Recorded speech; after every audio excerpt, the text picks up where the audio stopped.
Welcome everybody, Guts here, bringing you coverage of Transformers Universe. Today we're going to be doing a spotlight on Rampart from the Decepticons. We're going to be covering all of his weapons, equipment, and tuning specs, and then jumping into a PvP match to see his abilities in action, so let's get her done.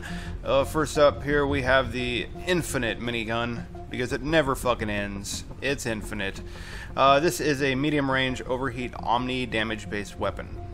For Rampart, I don't really have a go-to weapon, as he's got to kind of make use of each weapon at the right time. But you mainly want to be using this as your ranged weapon, so long as your targets have shields. A level 1 S-Tech on this weapon is going to heal you and your nearby allies within the radius for, I think it's around over 150 health, and I think it's around 400 on a level 2 charge. So 400 is obviously a pretty big heal. So don't forget to use this to support your allies in need of healing. If you're just sitting back doing range damage with them, might be a good idea to just go ahead and save up your S-Tech for level 2 charge of this. And it's a pretty hefty heal. It'll definitely help support your allies.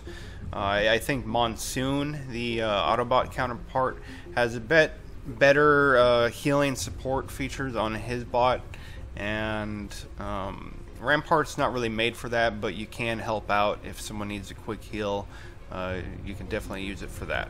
Alright, moving right along here, we have the Vector Grenade Launcher. What's your Vector Victor? This is a medium range spark based damage weapon. As like all grenade launchers, this is a quote skill based weapon where you will have to aim properly to use it correctly. Perhaps this wasn't the greatest idea for Jagex to put on a starter bot, but you do have to learn this at some point, alright? There's no tips and tricks for this other than knowing the distance of the launcher and where to aim to achieve your desired distance. From here, you're going to be aiming for your target or where you believe they're running to, which can be crucial when using the S-Tech on this. The S-Tech is going to immobilize all enemies caught on the blast of the S-Tech grenade that you fire out. Now, this is really good for catching those runners trying to get away, but be sure to aim it in front of you or in front of them of where they're driving. Otherwise, you're going to miss your mark and you're going to waste your S-Tech. And for you new players out there, for the love of Megatron's giant balls, please don't start using this to take down someone's shields. This is not going to work. It is a spark-based damage weapon. So the only time you're going to use it against shields is if you feel it's necessary in the right situation to be firing this, perhaps around a corner or over a structure, or maybe even if your minigun is on cooldown and you want to fire off a few shots. But please switch back if they still have shields up, because you're not going to doing a ton of damage with the spark damage from it. Using a free aim AoE weapon like this, it will also break targets out of stealth.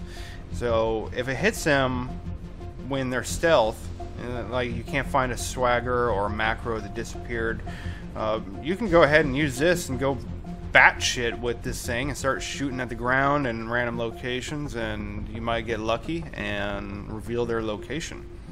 So let's go ahead and move on to the Flak Axe.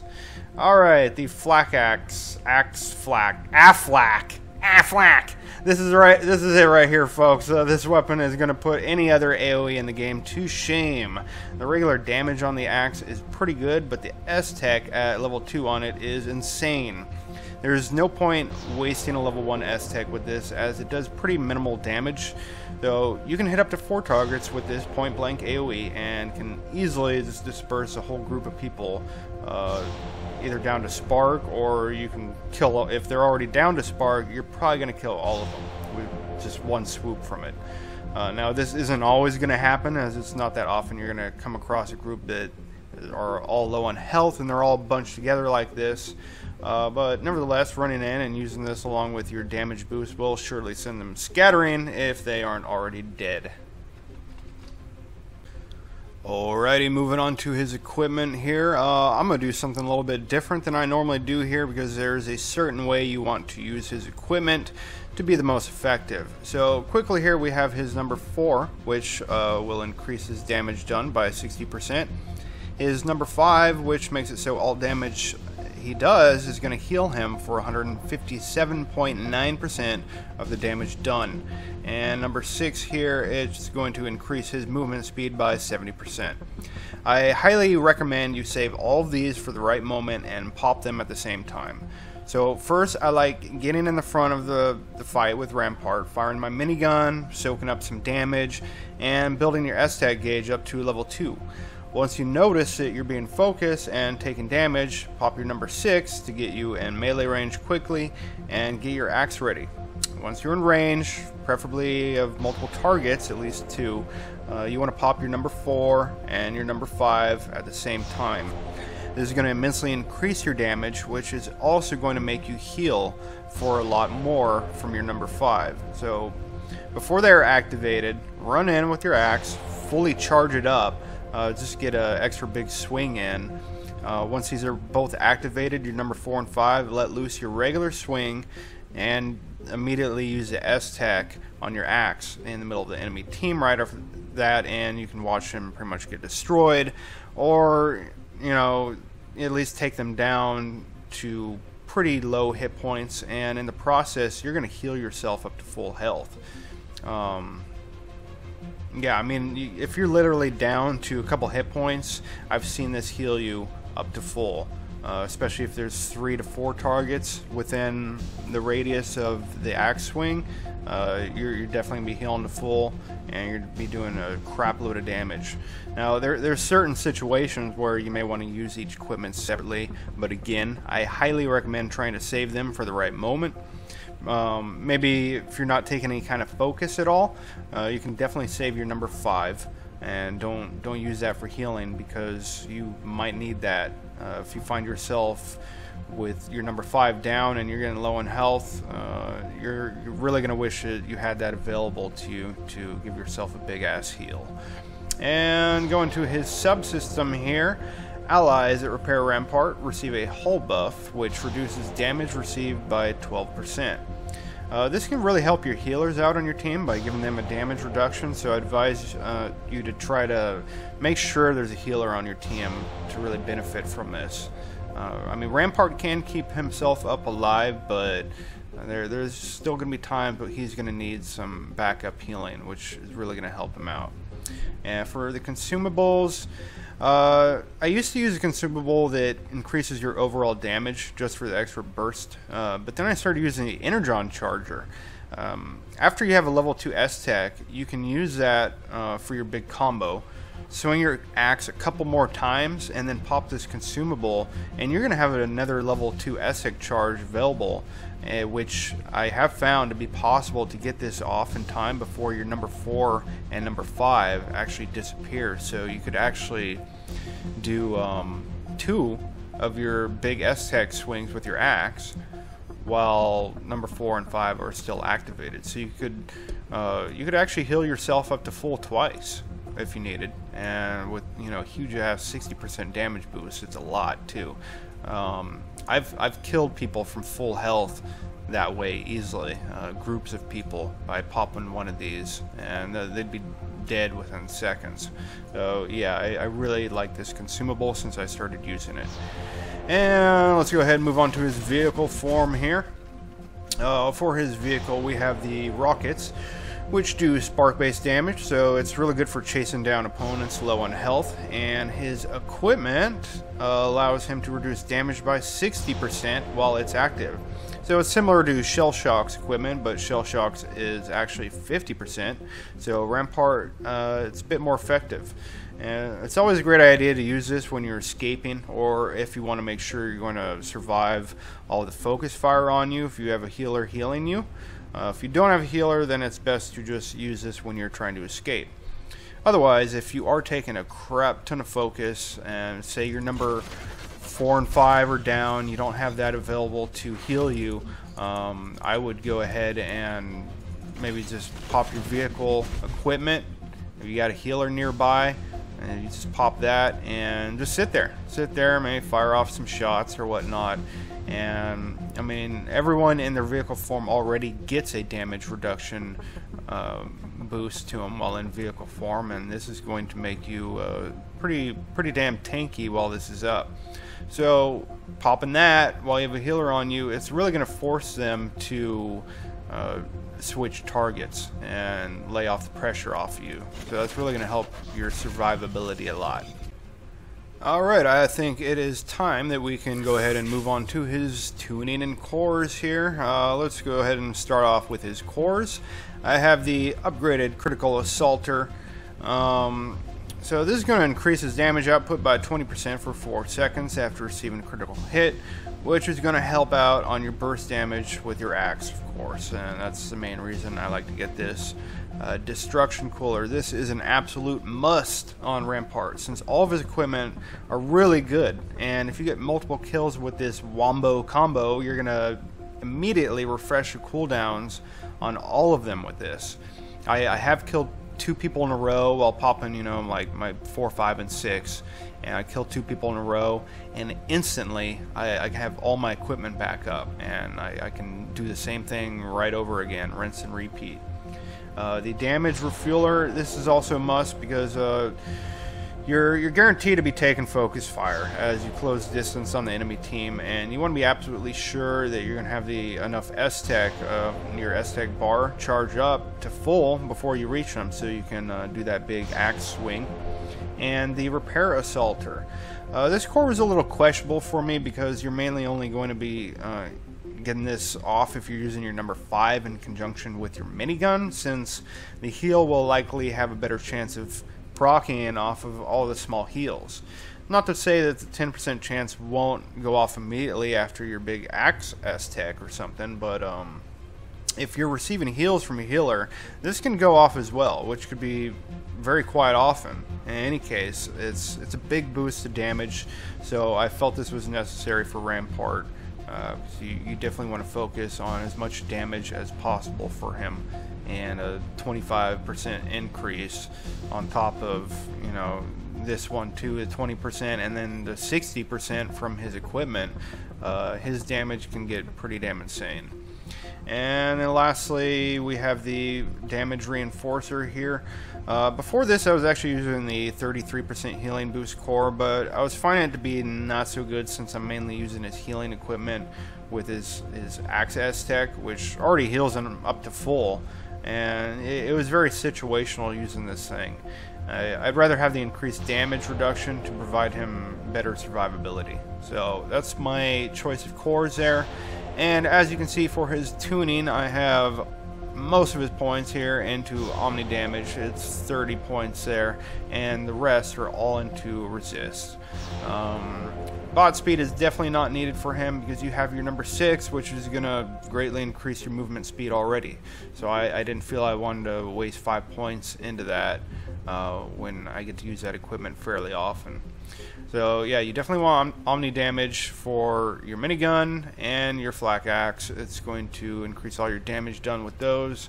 And shit, I couldn't really find anything else to put it in for him, so I figured, hell, why not resistance? I want to have him being tanky as possible. You could maybe even consider putting it into shields instead. It's your decision there. I mean, it might not be a bad idea. I might actually try it out myself because we already know that Rampart can heal himself up to full, so why not have a bigger hit point pool? However, I did have a lot of issues before where there was just so much insane DPS going on that I was dying fairly quickly, and sometimes you can die on Rampart before you can even reach your targets, especially if you get immobilized while you're trying to close distance on them and do your whole combo. You don't want to get screwed and die before you can even use your equipment or even reach them with that axe. So I felt resistance was kind of necessary for that. So that is my choice of cores and tuning points. I think it's time to go ahead and see him in action, shall we?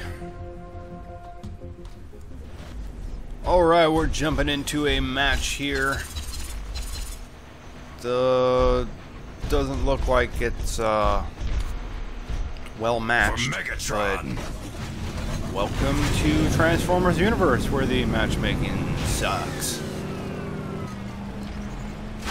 But it is what it is. Not much we can do about it. Hopefully someday Jagex will fix it and there'll actually be fair matches. But I don't know. I mean, just because they're low level doesn't mean anything really anymore since they've made the changes. And you know what? I hear a lot of people bitching about that. Oh, you guys are level 50. You have so much. No, we don't have anything more than you. I have lost to good Autobot teams that were all level 20.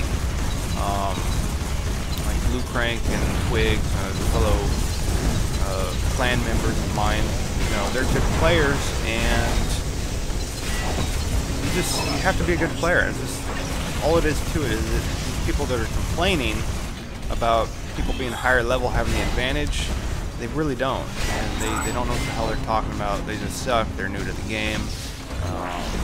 Don't know what to say about that, but there's really not much of an advantage at all. You guys are getting the equivalent tuning points, so whoop-de-fucking-do. You can't put tuning points where you want to. It automatically puts them where it feels that you should have them. So if anything, for a lot of the idiots out there, it's probably actually doing you a favor by putting in points into areas that you should be putting them in. Anyways, back to the game here. As you can see, doing my little wombo combo there, keeping me up, doing some serious damage. Just gonna blast them down with the minigun, and then we're gonna switch to a grenade launcher once they're down to spark. Let's see. Even when they've got a little bit of shields left like that, you might want to switch back to your minigun. The hell did he go?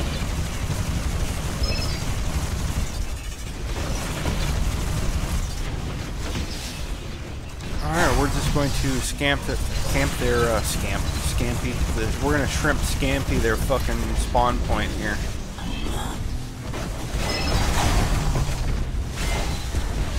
Yeah, I know, it's a cheap thing to do, but I mean,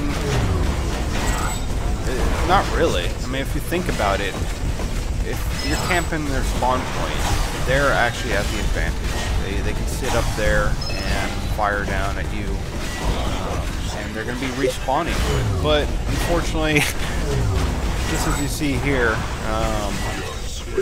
I'm taking them out so quickly that it doesn't even matter.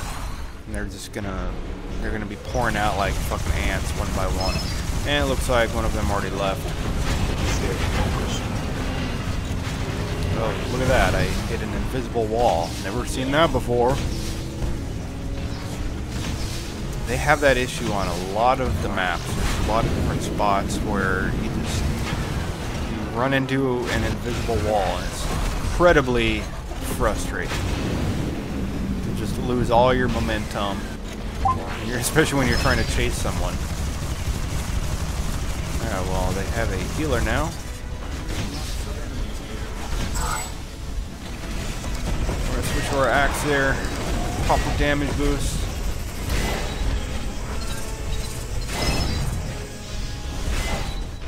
Pop my 5 there just to get some health back.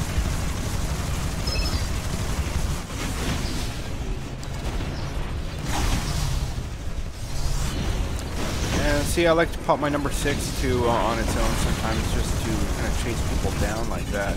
It's pretty effective to use with your grenade launcher. Now, when you use it with your minigun, your number 6, yeah, you'll be moving a lot faster, but not at your full maximum speed. With the grenade launcher, you can at least move at your maximum speed. Now, I hate showing off video here when they have a parity buff on them, because that's kind of hard to show off how much damage this really does when they have a big buff on their shields or whatnot. But I am still taking them out fairly quickly. What's going on over here?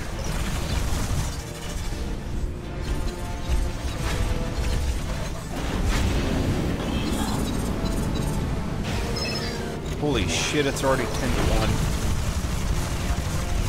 I'm telling you, I've been trying to been recording matches all day for this, and I have not been getting shit for matches. They've all been like this, so you know what? It is what it is. Just gonna use it. Roll with it. Maybe sometime later on, I'll do some more gameplay videos. Once I'm done covering all my overviews on the bots, I may redo some overviews on some characters I have done some minor adjustments to, and I will be doing some gameplay more gameplay videos as well. Hopefully against some tougher opponents, some more closer matches. We're ending like 19 to 20 or some shit. I don't like having to showcase steamrolls like this, but sometimes it takes me an entire day of recording to even find a good match like that. So we're just gonna roll with what we got here. And it is 12 to 1 currently. They are on the run, which can be kind of boring. This actually used to be my favorite part about the game when I first started playing it, and I was mowing people down with drive-by.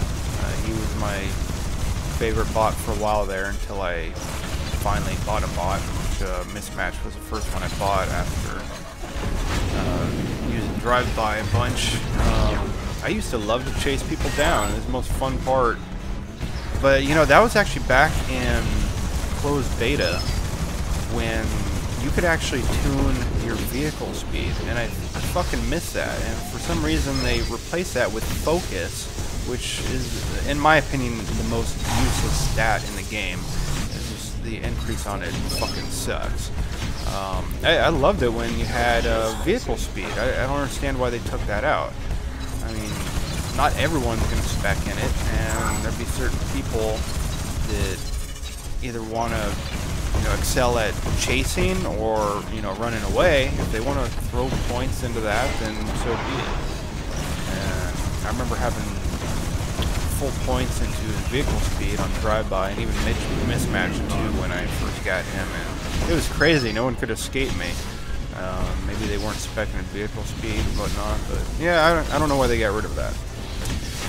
Anyways, making work of Meltdown here. He's down to Spark, so we are going to switch to grenade launcher and then followed by the axe here. So remember, your minigun and your axe are both omni damage, so you can use them in any situation. Yeah. I don't use the grenade launcher too often. I only use it mainly to do that, mobilize someone, or if my minigun is on cooldown. I'm fairly certain you just get more DPS out of your minigun, usually. But it does have to cool down a while, which is the thing that sucks about it. So it is good to use grenade launcher for consistent damage to Spark. I hit a pole and stop? Bitch. Probably another invisible wall. Monsoon damage!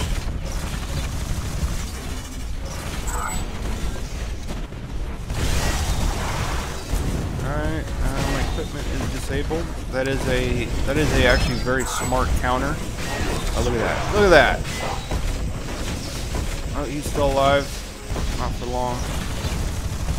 Seriously?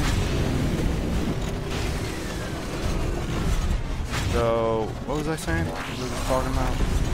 Something. Oh yeah, a good counter to Rampart, definitely Sparkscape.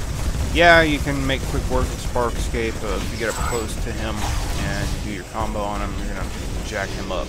But if you're running into a crowd like that and Sparkscape disables your equipment, that's enough time for them to take Rampart out and kill him before he can even use his equipment for his number 4 and 5 to do some big damage and heal himself. So yeah, definitely consider using a Sparkscape against Rampart. Look at that. I hate this area down here, man. In fact, I just hate this map in general. This was not the greatest idea for elimination, I don't think. At first I thought it was kind of cool, but after playing it so many times, this map is just too damn big. And finish them off. Alright, it is already 18-2 here. I think it's actually been drawing out kind of long just because everyone's running everywhere.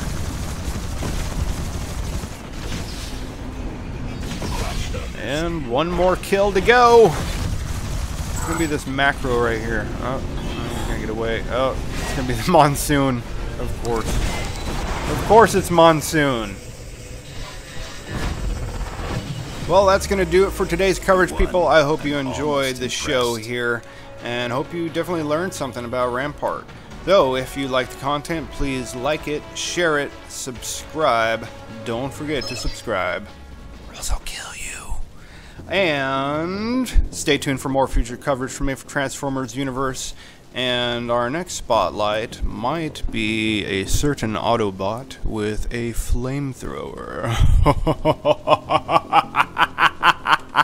That's it, people. Good night. GG.